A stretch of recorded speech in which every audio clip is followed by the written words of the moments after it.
누가복음 11장 38절에서 46절. There is a translation for you guys if you want. You guys can use a YouTube and for earphone. There's extra headphone in the back. You guys can have a translation. It's not my voice. There is other better person translating for sermon. Okay. You can get a YouTube link through your cell phone and yeah. 우리 38절에서 46절 우리 한 절씩 우리 서로 교독하시겠습니다. 제가 먼저 보겠습니다. 이에 예수께서 다시 속으로 비통히 여기시며 무덤에 가시니 무덤이 구리라 돌로 막았거늘 예수께서 이르시되 돌을 옮겨 놓으라 하시니 그 죽은 자의 누이 마르다가 이르되 주여 죽은 지가 나흘이 되었음에 벌써 냄새가 나나이다. 예수께서 이르시되 내 말이 내가 믿으면 하나님의 영광을 보리라 하지 아니하였느냐 하시니 돌을 옮겨 놓으니 예수께서 눈을 들어 우러러 보시고 이르시되 아버지여 내 말을 들으신 것을 감사하나이다. 항상 내 말을 들으시는 줄을 내가 알았나이다. 그러나 이 말씀 하옵는 것은 둘러선 무리를 위함이니 곧 아버지께서 나를 보내신 것을 그들로 믿게 하려 함이니이다. 이 말씀을 하시고 큰 소리로 나사로야 나오라 부르시니 죽은 자가 수족을 배로 동인 채로 나오는데 그 얼굴은 수건에 쌓였더라. 예수께서 이르시되 풀어놓아 다니게 하라 하시니라. 마리아에게 와서 예수께서 하신 일을 본 많은 유대인이 그를 믿었으나 같이 봅니다. 그 중에 어떤 자는 바리새인들에게 가서 예수께서 하신 일을 알리니라. 아멘. 아마 여러분 우리 나사로의 이 표적에 대한 내용을 많이 들어보셨을 거예요. 어려서부터 죽은 나사로가 살아났다. 그런데 오늘 제가 미리 말씀드리지만 조금 설교가 어렵습니다. 왜 어렵냐? 다른 포인트에서 우리가 이 말씀을 보게 되거든요. 어떤 신학자들은 요한복음에 예수님의 표적이 8개다라고 말하는 사람들이 있습니다. 또 어떤 신학자들은 7개다 그렇게 얘기를 해요. 그래서 이 나사로가 살아나는 이 표적은 바로 7번째 표적인데 요한복음이 말하는 마지막 표적이다라고 말하지만 저는 8개라고 생각을 합니다. 왜냐? 나중에 예수님께서 베드로를 통하여 물고기를 잡게 하시는 그것도 표적이라고 말하기 때문입니다. 어떠한 사인으로 인해서 예수님께서 하나님의 아들이고 구세주이시다라는 그 메시지가 전달될 때는 바로 표적이다라고 말합니다.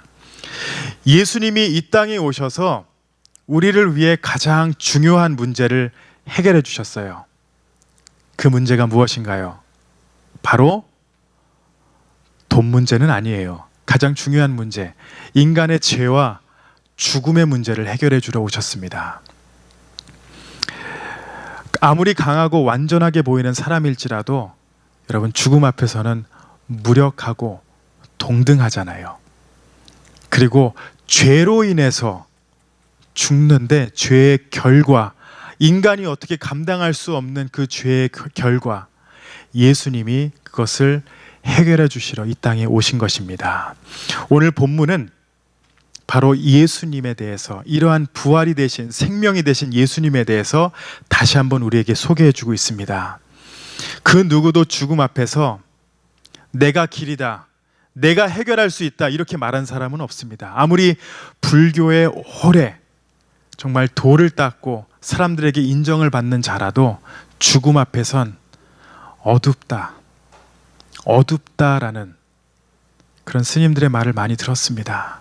그 누구도 죽음 앞에서 내가 길이요 진리요 생명이다라고 말씀하신 분이 없으신데 바로 이 예수님, 부활이 되시고 생명이 되신 예수님을 오늘 말씀을 통해서 다시 한번 돌아보며 은혜 받는 시간 되시기 바랍니다.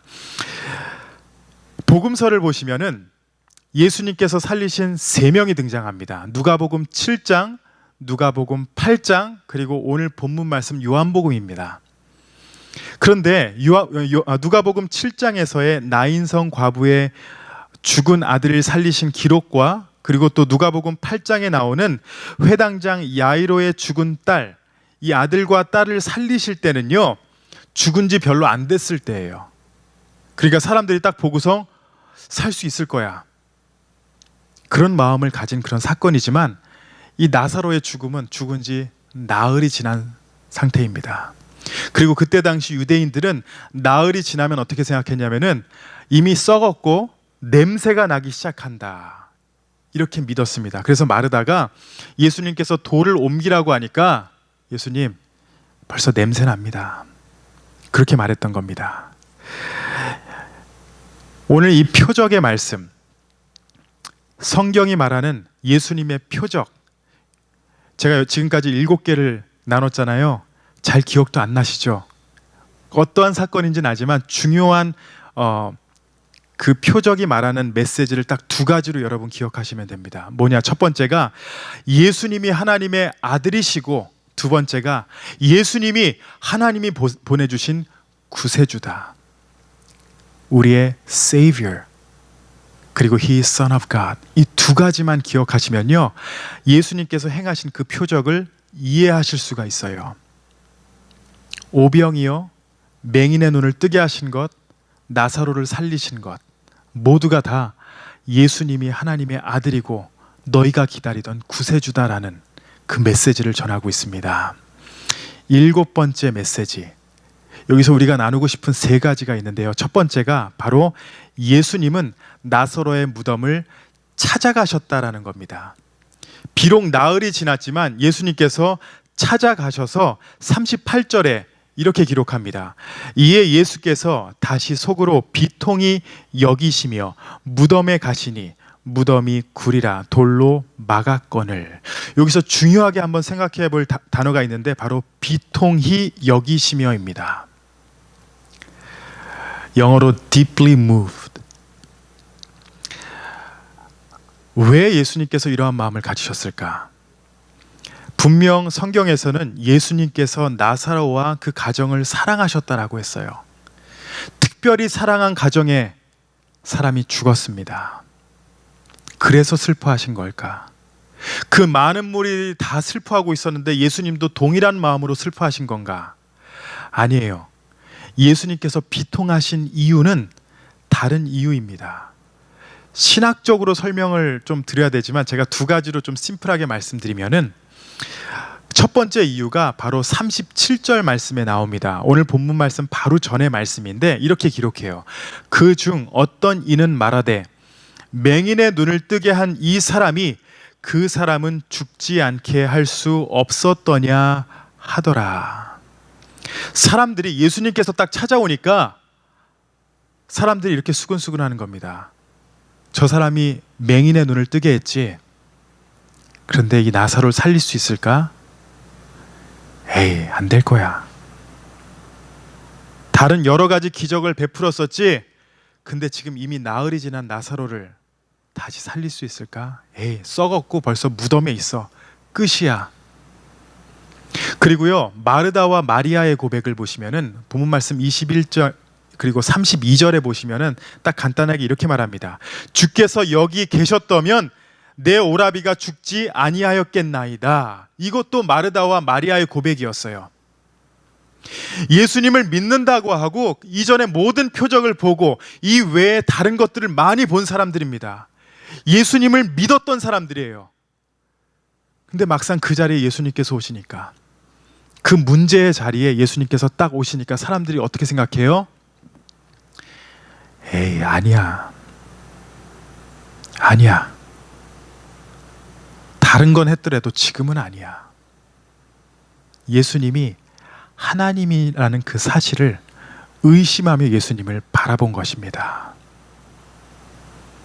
그 마음을 아시고 예수님께서 비통히 여기시며, 우리가 살아가는 가운데에 여러 가지 일들을 겪고 문제가 있습니다.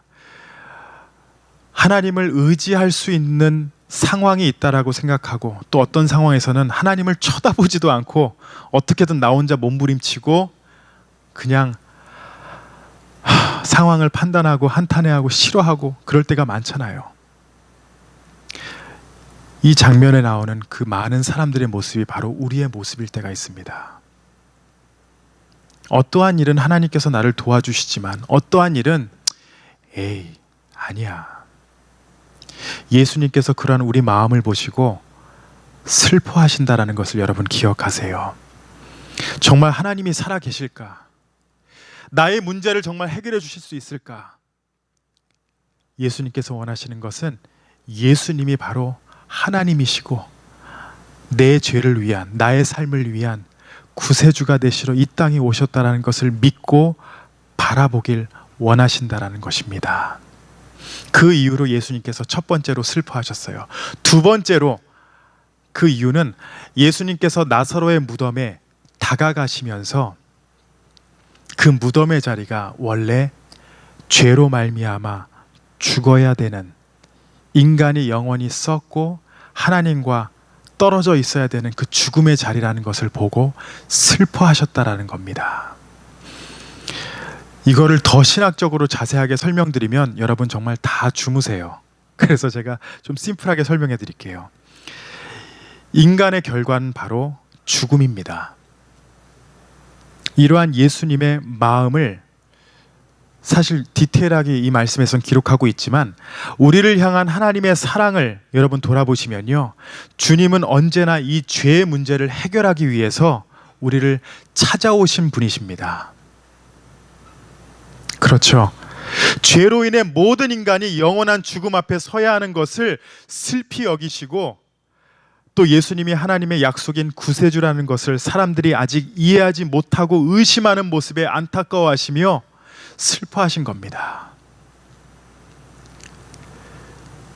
사람이 저 자리에서 죽는 것을 안타까워하시고 예수님이 십자가의 자리로 가셔야 했기 때문에,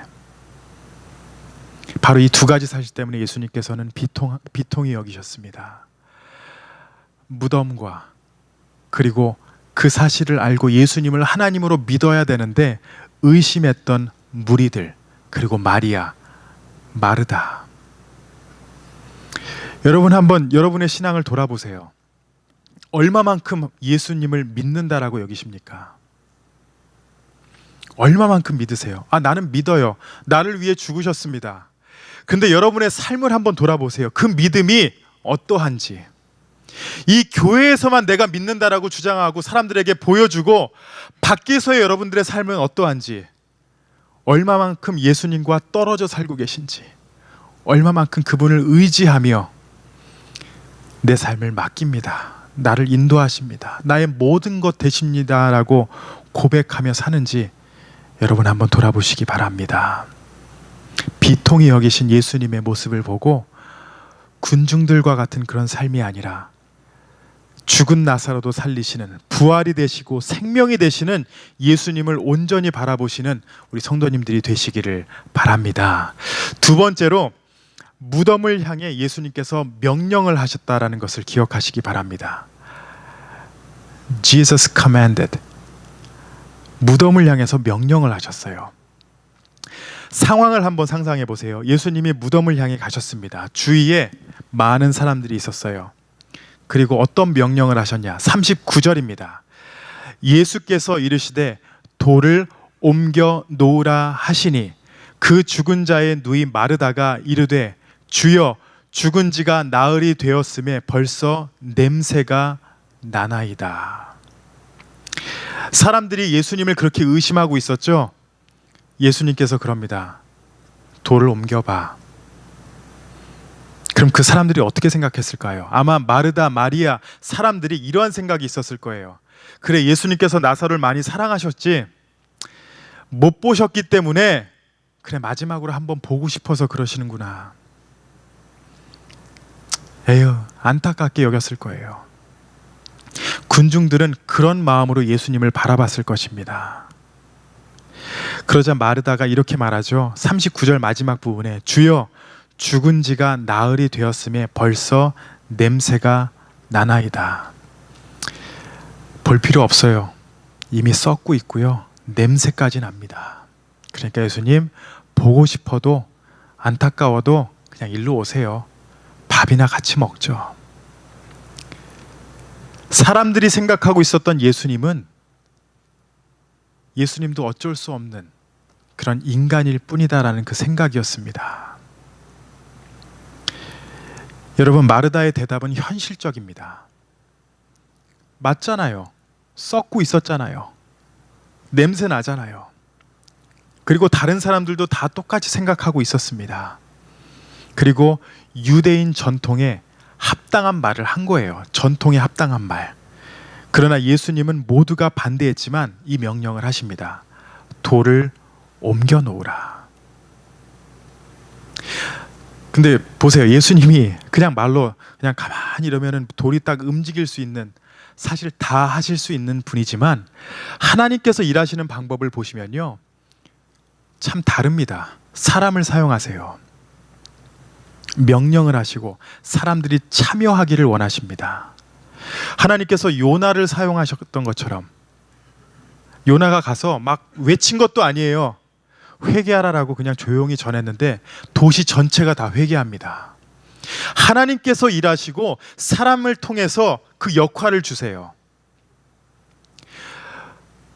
여러분, 이걸 꼭 기억하세요. 하나님께서 일하실 때에 하나님께서 하시는 일은 하나님께서 하십니다. 그러나 하나님께서 사람을 통해서 도구로 사용하실 때는 우리에게 요구하시는 게 있으세요. 바로 오늘 본문 말씀에 돌을 옮겨 놓으라는 겁니다. 믿음으로 옮기라는 거예요. 사람 보고 살리라고 요구하지 않습니다. 너희가 할 부분은 바로 돌을 옮기라는 겁니다. 교회 사역도 그렇고 우리가 살아가는 가운데 하나님께 쓰임을 받는다. 여러분, 때론 우리는 너무 일을 많이 하려고 해서 내가 하나님 역할까지 감당할 때가 있어요. 내가 말을 잘해서 저 사람을 어떻게 변화시켜야 돼. 내가 일을 열심히 해서 저 사람이 정말 나를 보고 예수를 믿어야 돼. 그러한 마음 어느 정도는요, 옳다라고 볼 수 있지만 우리 마음 가운데 어떠한 마음이 있어야 되냐. 나는 하나님의 도구이다. 그리고 내가 감당하는 역할이 있고 하나님께서 역사하시는 그런 일들이 있다라는 겁니다. 저 또한 제가 만약에 정말 설교를 잘해서 어떻게 뭔가를 잘해서 나를 통해서 뭐 사람들이 변화됐다, 이거는 저의 교만입니다. 제가 할 수 있는 거는 저도 두렵고 떨리는 마음으로 말씀을 준비해서 제가 먼저 받은 은혜를 여러분들과 나누는 것이고 그 말씀을 통해서 하나님께서 역사하시는 것밖에 없습니다. 우리 교사 선생님들과 일부 예배 때 나눴어요. 유년부, 유치부, 중고등부 아이들 나누면서 제가 질문했습니다. 우리 집사님들 어떻게 아이들이 좀 변하나요?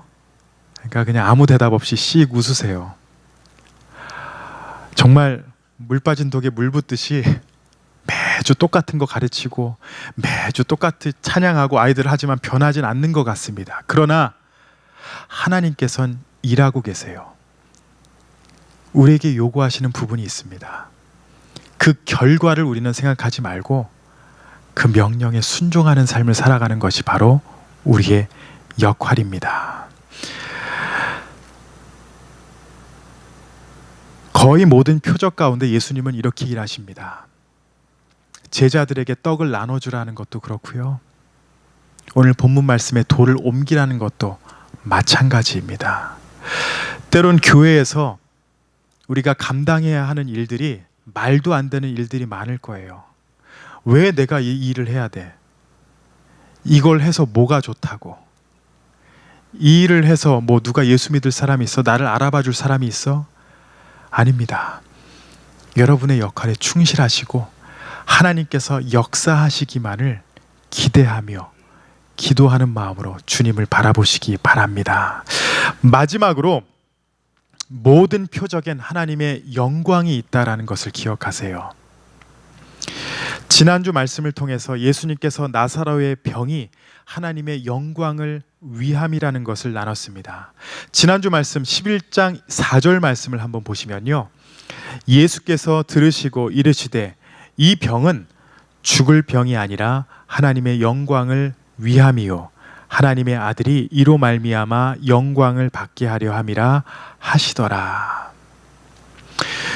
여러분, 제가 기적이라고 얘기를 안 하고 표적이라고 말합니다. 그리고 요한복음은 분명히 표적이라고 말해요. 기적은요, 모든 초점이 사람에게 맞춰질 수 있어요. 그런데 표적은 하나님의 메시지가 있고 하나님께 초점이 맞춰집니다. 그 미국 프로그램 중에 뭐 아메리칸 갓 탤런트라는 그런 게 있죠. 4명이 앉아가지고 앞에서 이렇게 퍼포먼스를 하면 그 4명이 버튼을 눌러주면은 이 사람이 뭐 패스를 하냐 아니면 떨어지냐 하는 그 프로그램을 보셨을 거예요. 그렇죠?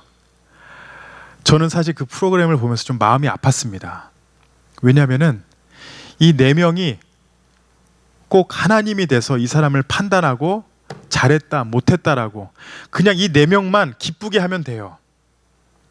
이 4명 중에 한 명은 또 게이더라고요. 그래서 남자가 위통 벗고 나면 그냥 좋아해요. 제가 그 모습을 보고서 참 좀 불쌍하게도 보이고 뭐 재밌게 하려고 하지만 좀 안타까운 그런 면이 좀 있었습니다.